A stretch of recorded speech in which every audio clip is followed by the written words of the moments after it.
Scary story time. This story is called The Prophecy. What's black and white, and black and white, and black and white all over? I don't know, Christopher, what? A nun rolling down a hill. Wait, I got one, Francis chimed in. What do you call a nun that walks in her sleep? A Roman Catholic. Now, that's just stupid. And yours wasn't? Come on, guys. Broke in Anthony. Enough with the nun jokes, or we're all gonna go to, well, you know where. Where? Mother Superior's office again? Oh no, not the ruler. No, Anthony warned, pointing a finger straight down, someplace a little lower. The three students knew that they were alone in the car, but maybe God was listening. Better to be safe than sorry, they cut out the jokes. As they drove silently on I-5 Eugene, Oregon to Tacoma, Washington, the huge mountain loomed over the right in the distance. Although they had always lived beside the volcano, the boys had never given much thought. There hadn't been a major rumble of Mount St. Helens since they were born. The boys had studied the volcano in school, and people were living on its slopes located in the Cascade Mountain range and at least 6,500 years ago.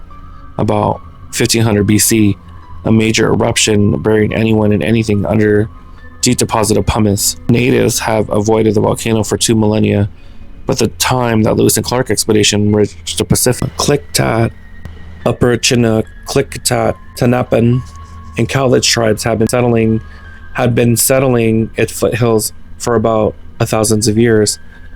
Although the famous explorers saw the volcano as they floated downstream on the Columbia River, they didn't witness any activity. But Mount St. Helens had been erupted only 5 to 10 years earlier. Over the next 60 years, there would be occasional seismic tremors as well as the so-called Great Eruption of 1842. But now everyone was safe. It was the early spring of 1980. Although smoke plumes were seen from time to time, and in fact there was one now, the volcano had just erupted in 1854. Francis, the history buff, knew a lot of ancient legends that explained the formation and eruptions of Mount St. Helens. His favorite came from the Klickitat tribe, their chief god, Taihi Sagali, and his 2 sons, Klickitat or Paho and Waiest, came from the far north to settle at the narrows of the Columbia near the present-day city of Dallas, Oregon. What was it about the Dallas that attracted settlers? Thought Francis. It had also been at the end of the land journey of the Oregon Trail. And in any case, in the volcano creation myths, the sons began to fight for possessions of the land. To separate them, their father shot 2 arrows in opposite directions and told his son to each follow one and settle where the arrows fell. He built a passage, the bridge of the gods, between them. But that didn't end the family squabbles. Both sons fell in love with a young woman named Luit, and their violent fights over her devastated the earth, causing earthquakes, leveling forests, and destroying the sky bridge, which tumbled to the ground to form the Cascades. Finally, to put an end to the destructions, Sagali turned all 3 of the others into stone. His son Klickitat became what today is called Mount Adams. To the south, his brother Waiest became Mount Hood, and beautiful Luit was transformed into Mount St. Helens, which was called Lowala Klo, or Smoking Fire Mountain, by the Klickitat. The guys checked out the peak of the mountain. A little smoke trail today, but nothing to be worried about. Besides, there were scientists up there now, apparently checking it out. Wouldn't they tell people if it was going to blow? Holy Mother, Jesus of Christ, look at that. Christopher mentioned ahead, about 50 yards down the highway, standing alone on the shoulder of the road, was a woman. She looked about to be 50 or 60 years old. She was in a black dress, white collar, and a black and white wimple. The look was unmistakable. She was a nun. As they watched, the sister smiled gently, and then, at the last second, almost comically stuck a curved thumb into the air. She was hitchhiking. A hitchhiking nun? Now, they've seen everything. Well, what do you think we should do? Pick her up?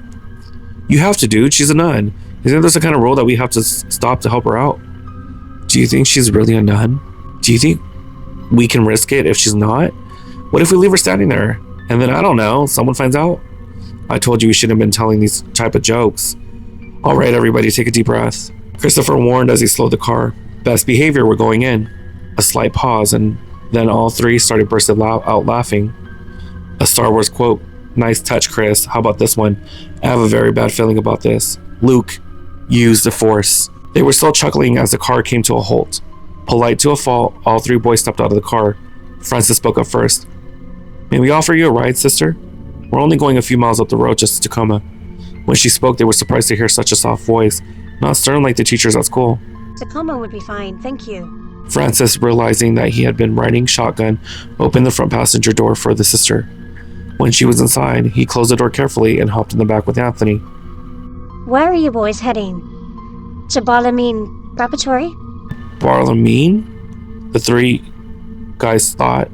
Although that didn't happen to be where they were headed, they knew there was a school well. Balamine in Tacoma was one of the leading Catholic prep schools in the whole area. How could she know just by looking at them that they were Catholic? Were nuns psychic too? The sister couldn't help but notice that the quizzical expression on their faces with a twinkle in their eye. She explained, Forgive me if I'm wrong, and I doubt if I am, but I knew you must have been Catholic. You were so well-mannered when you stopped to assist me. I just assumed that you'd been raised in Catholic schools. Her voice was smooth, liquid, calming. Why couldn't she be teaching the one of their classes? The voice made you want to listen to her all day, and before long, she was sharing her story, what she had brought to her to that spot on the road, where they had first spied her. She was on a mission, she said, a sort of assignment she had been instructed. She didn't say by whom to perform, but she was met by strangers, people in need of help. But then her tone darkened. Yes, she said. It was like the story in the Old Testament of the young man who appeared at Lot's gate. If her message is well received, goodness will come to the people who heard her words. But if she was met with disbelief or hostility, the offenders would have surely suffered the wrath of the Lord. The boys squirmed in their seats. This was not what they wanted to hear. They were just out having fun. But then they couldn't ask the nun to hold off preaching. Could they? Was this a test? Was God watching them? Anthony involuntarily looked skyward. Her voice, once like honey, now becomes stern and menacing, but they couldn't resist hanging on her words. As Jesus said in the book of St. Matthew's, if anyone will not welcome you or listen to your words, shake the dust off your feet. When you leave that home or town, I tell you the truth, it would be more bearable for Sodom and Gomorrah on the day of judgment for men from that town. Now the guys were freaked. It was as she was trying to tell them. They stared into her face, but it was no longer gentle and loving. It had become transfixed, severe. Her voice had become enraptured, Masonic, and her whole manner had become detached, as if she were possessed. Suddenly it occurred to the boys. She was no longer directly addressing to them. She was delivering prophecy. The nun turned her unfathomable face towards the side window. She stared up the dome of Mount St. Helens. For I tell you this, the time approaches, those who do not seek forgiveness for their transgressions, and do not choose to err of their ways, they will be consumed by fire and ash. The clouds parted, and as the last rays of sun burst upon the side of the towering mountain, it became crystal clear. She was telling them that the volcano was going to erupt and soon, and if they weren't penitent or didn't seek absolution, were those the right words, they would die in explosion.